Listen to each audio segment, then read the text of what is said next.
Number அப்படின்னா என்னன்னு பார்க்கலாம். நம்பர் அப்படின்னா எண்கள், அதை பற்றி சொல்லணும்னு நினைக்கிறேன். இப்போ வந்து எண்கள்னு அப்படின்னா வாட் இஸ் அப்படின்னா என்ன, எண் அப்படின்னா என்ன அப்படின்னா ஒரு idea, abstract concept or abstract entity or mathematical object, அவ்வளோதான் எண்கள். எண்கள் அது என்ன செய்யும் அப்படின்னு பார்க்கலாம். What it does count, measure, label, order. கவுண்ட்னா எண்றதுக்கு 1 2 3 4 5 6 7 8 எத்தனை இருக்குது அப்படின்றது தான் குவான்டிட்டின்னு சொல்லுவாங்க. அடுத்து மெஷ்யூர்னா அளக்கிறதுக்கு எவ்வளவு இருக்குன்றது, 1 லிட்டர் 2 லிட்டர் 3 லிட்டர் 4 லிட்டர். அடுத்து லேபிள்னா அதை எந்த எண்ணெய் வச்சு குடிக்கிறோம் அப்படின்றது. ஒரு டிஷர்ட்டில் வந்து நிறையா பேர் இருக்காங்கன்னா அவங்களுக்கு ஒரு டிஷர்ட் போட்டுருவாங்க. இப்போ நிறையா புக்கு இருக்குன்னா அந்த ஒரு புக்குக்கு ஒரு நம்பர் போட்டிருப்பாங்க. அந்த நூலகத்துல எல்லாம் பயன்படுத்துவாங்க ஒரு சில நம்பர் எண்களை. இப்போ நம்ம ஃபோன் நம்பர் கூட நம்பர் தான், அதெல்லாம் ஐடென்டிட்டிக்கு யூஸ் பண்ணுறது. லேபிள் ஆர் ஐடென்டிட்டி, அதெல்லாம் அந்த வகையான ஒரு நம்பரும் இருக்குது. அதுவும் நம்பர் பண்ணுது. அந்த மாதிரி ஐடென்டிட்டியை அடையாளப்படுத்தல்ன்ற விஷயத்தையும் அது பண்ணுது. அடுத்து வந்து ஆர்டர், வரிசைப்படுத்தல்ன்ற செயலையும் அது பண்ணுது. 1 2 3 4 5 6 7 8 அப்படின்றத ஆர்டரிங், யார் ஃபஸ்ட், அதாவது எது நம்மளுக்கு முன்னாடி முதல் தெரியுது, ரெண்டாவது தெரியுது, மூணாவது தெரியுது அப்படின்னு பார்க்கலாம். அந்த டிஸ்டன்ஸை பொறுத்து அது இதை பொறுத்து பார்க்கும்போது மெஷூர் பண்ணுறதுக்கு நம்பரை வச்சு மெஷூர் பண்ணுறோம், அதை வரிசைப்படுத்துறதுக்கும் நம்பரை வச்சு வரிசைப்படுத்துகிறோம். அடுத்து எண்ணிக்கையை கவுண்ட் பண்ணுறதுக்கும் நம்பரை வச்சு பண்ணுறோம். அடுத்து லேபிள் அடையாளப்படுத்துறதுக்கும் நம்பரை வச்சு பண்ணுறோம். இவ்வளோ தான் அது. நம்பர்னால் அது ஒரு mathematical object or idea or abstract concept or abstract entity. அது என்ன செய்யும் அப்படின்னா எண்ணிக்கை எண்ணும், அதாவது எத்தனை இருக்குது அப்படின்ற கேள்விக்கு பதில் சொல்லும். அடுத்து வந்து மெஷ்யூர்ன்றது எவ்வளவு இருக்குன்ற கேள்விக்கு பதில் சொல்லும்.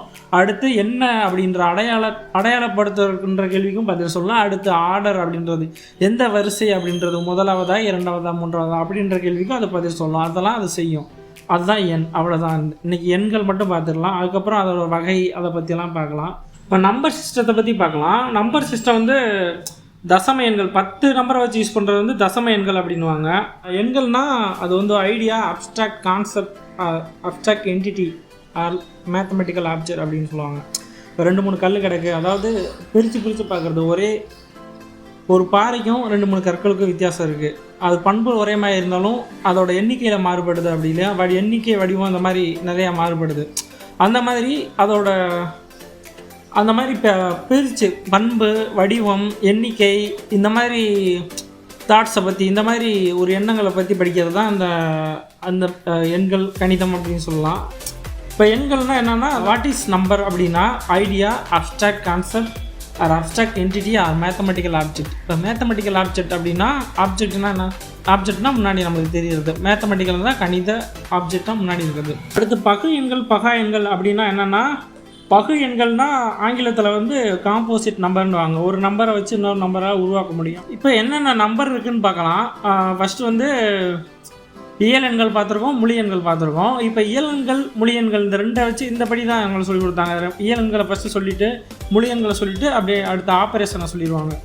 அதில் என்னென்ன செயல் புரிய முடியும் அப்படின்றது, கூட்டல், கழித்தல், பெருக்கல், வகுத்தல், இதெல்லாம் பண்ணுறோம்ல, அதை இயல் எண்கள், மொழி எண்கள் இந்த 2 வச்சு பண்ணி பார்க்கணும். இப்போ ஒன்றே கூட்டினா எவ்வளோ வரும், அப்புறம் கூட்டல் வந்து எப்படிலாம் மாறுது அப்படின்றத அதுக்கப்புறம் தான் பார்க்கணும். ஃபஸ்ட்டு வந்து கூட்டல், கழித்தல், இயல் எண்கள், மொழி எண்களில் கூட்டல், கழித்தல் மட்டும் பார்க்கணும். அடுத்து வந்து பகு எண்கள், பகா எண்கள், கூட்டல், கழித்தல், பெருக்கல், வகுத்தலையும் பார்த்துட்டு பகு எண்கள், பகா எண்களை பற்றி பார்க்கலாம். பகு எண்கள், பகா எண்கள் பார்த்ததுக்கப்புறம் நம்ம விகிதமுறை எண்கள், விகிதமுறா எண்கள், முழுக்கள், மொழி எண்கள், இதெல்லாம் பார்க்கலாம் அப்படின்னு சொல்லலாம்னு நினைக்கிறேன். லிங்குவிஸ்டிக் மற்றும் மேத்தமெட்டிக்ஸை பற்றி சொல்லணும்னு நினைக்கிறேன். அது என்னென்னா மேத்தமெட்டிக்ஸில் நம்பர்ஸ் டைப்ஸை பற்றி பேசலாம். அதில் வந்து நம்பர் வந்து இப்போ நம்ம யூஸ் பண்ணுறது வந்து 10 நம்பர் யூஸ் பண்ணுறோம். 0லேருந்து 9 வரை இருக்க நம்பரை யூஸ் பண்ணுறோம். 0லேருந்து 9 வரையும் மொத்தம் 10 நம்பர் வச்சுக்கலாம். இது வந்து தசம எண்கள் அப்படின்னு சொல்லுவோம். 0 1 இதை மட்டும் வச்சு யூஸ் பண்ணுறது பைனரி நம்பர், இரும மதிப்பு அப்படின்னு சொல்லலாம், இரும எண்கள் அப்படின்னு. 0 1 2 அந்த மாதிரி நம்ம எத்தனை நம்பர் யூஸ் பண்ணுறோமோ அதை பயன்படுத்தி இப்போ நம்ம யூஸ் பண்ணுறது வந்து தசம எண்கள். 10 நம்பரை யூஸ் பண்ணி எண்களை குறிச்சிக்கிட்டு இருக்கோம். கம்ப்யூட்டர் சயின்ஸ் அந்த மாதிரி ஒவ்வொருத்தவங்களும் அவங்களோட கம்ஃபர்டபிலிட்டி ஏற்ற மாதிரி நம்பர்ஸ் மாற்றி யூஸ் பண்ணலாம். இப்போ காமனாக ஜென்ரலாக அகடமிக்கில் இந்த மாதிரி தான் யூஸ் பண்ணிகிட்டு இருக்காங்க. நான் படிக்கும்போது அப்படி யூஸ் பண்ணிகிட்டு இருக்கும்போது நாங்கள் என்ன பண்ணுவோம்னா, நான் படிக்கும்போது வந்து தசம எண்களை வந்து ஃபஸ்ட்டு வந்து இயல் எண்கள் அப்படின்னு சொல்லுவாங்க. இயல் எண்கள் அப்படின்னு ஒரு வகைப்படுத்துகிறாங்க. அப்படி ஒரு வகை இருக்குது தசம எண்களில். இயல் எண்களை பொறுத்த வரைக்கும் 1 2 3 4 5 6 7 8 9 இப்படி போயிட்டு இருக்கும். மொழி எண்கள் அப்படின்னா 0 1 2 3 4 5 6 7 8 9 அப்படி போயிட்டு இருக்கும். 10 11 அப்படியே போயிட்டே இருக்கும். அப்படியே முடிவு இல்லாமல் போயிட்டே இருக்கும். அடுத்தடுத்த நம்பர் ஒன்று கூடிக்கிட்டே இருக்கும். அடுத்து இயல் எண்கள் முழு எண்கள் 2 பார்த்துட்டோமா. அடுத்து பகு எண்கள் பகா எண்கள் அப்படி 2 சொல்லுவாங்க. பகு எண்கள் அப்படின்னா ஒரு நம்பரை வந்து பகுக்க முடிஞ்சுன்னா அது வந்து பகு எண்கள். பகுக்க முடியலாட்டி தமிழில் பகு பதம் பகா பதம் அப்படின்வாங்கள்ல, அந்த பகுன்றது அங்கே தான் வருது. ஒரு நம்பரை பிரிக்க முடிஞ்சுன்னா அது பகு எண், பிரிக்க முடியலாட்டி அது பகா எண். இப்போ உதாரணத்துக்கு அதை வந்து ஆங்கிலத்தில் வந்து ப்ரைம் நம்பர் காம்போசிட் நம்பர் அப்படின்வாங்க. ப்ரைம் நம்பர் அப்படின்னா பகா எண், அதாவது அதை வந்து அதுக்கு மேலே பிரிக்க முடியாது அப்படின்றது. அதை வந்து கெமிஸ்ட்ரியில் ஆட்டம், அதை ஃபர்தராக புரோட்டான் நியூட்ரான் போசான் வரையும் போய்கிட்டு இருக்கு. அதுக்கப்புறம் அதான் நம்ம நம்பரை பற்றி பேசுவோம். சரி, இப்போ உதாரணத்துக்கு எண்ணுறதை பற்றி பார்க்கலாம். ஒரு ஓட்டப்பந்தயம் நடக்குது அப்படின்னு வச்சுக்கிடுவோம். அதில் வந்து எண்றது எத்தனை பேர் பங்கேற்கிறார்கள் அந்த போட்டியில் அப்படின்றது வந்து எண்ணிக்கையை குறிக்கிறது. எத்தனை ட்ராக் இருக்குன்றதும் எண்ணிக்கையை குறிக்குது. அங்கே எத்தனை ட்ராக் இருக்குது, எத்தனை பேர் பங்கேற்கிறார்கள் அப்படின்றது எண்ணிக்கையை குறிக்குது. ஓட்டப்பந்தயம் ரிலேன்னு சொல்லுவாங்கன்னு நினைக்கிறேன். அடுத்து நாமினல் அப்படின்னா அடையாளப்படுத்துதல். ஃபஸ்ட்டு கவுண்ட்னா எண்றது அப்படின்னா எத்தனை பேர் பங்கேற்கிறாங்க, எத்தனை ட்ராக் இருக்குன்றது. நாமினல் அப்படின்னா அடையாளப்படுத்துதல். அவர்கள் டிஷர்ட் போட்டிருப்பாங்க, அதில் ஒரு நம்பர் இருக்கும். அது அடையாளப்படுத்துறதுன்றது ஓட்டப்பந்தயத்தில் மட்டும் இல்லை, நிறைய இடத்துல இருக்குது.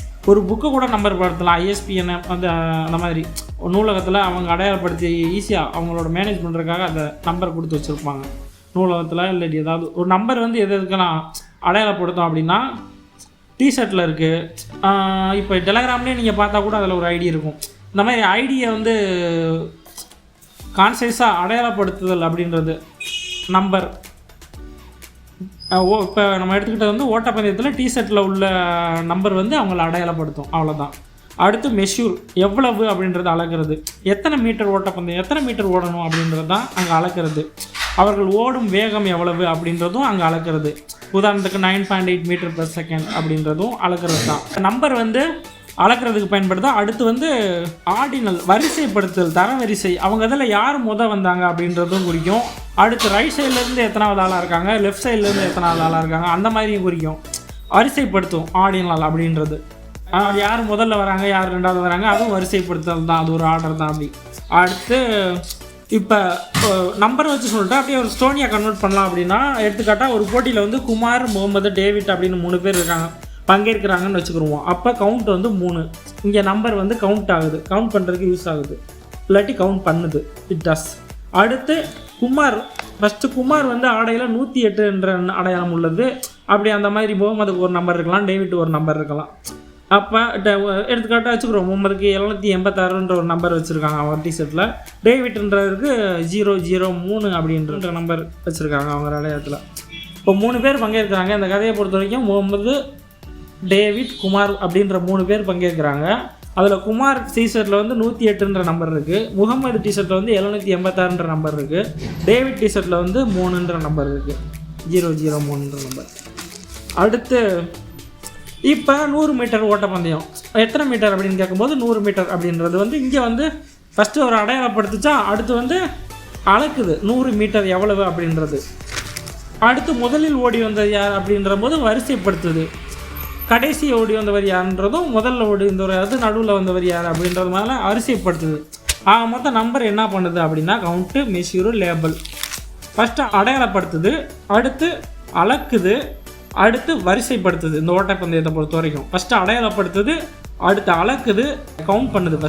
ஃபஸ்ட்டு கவுண்ட் பண்ணுது, அடுத்து அடையாளப்படுத்துது, அடுத்து வரிசைப்படுத்துது, அடுத்து அளக்குது. இது ஆர்டர் எப்படி இருந்தாலும் மாற்றிக்கலாம். இந்த 4 தான்: அடையாளப்படுத்துதல், வரிசைப்படுத்துதல், அளத்தல், எண்ணுதல், அளத்தல், வரிசைப்படுத்துதல், அடையாளப்படுத்துதல். இந்த 4 செயலை தான் நம்பர்ன்றது செய்யுது. இப்போ முடிவாக ஒன்று, நம்பர்னால் ஒன்றும் இல்லை, நம்பர்னால் ஒரு உட்கோள், கருத்து, எண்ணம், அவ்வளோதான்.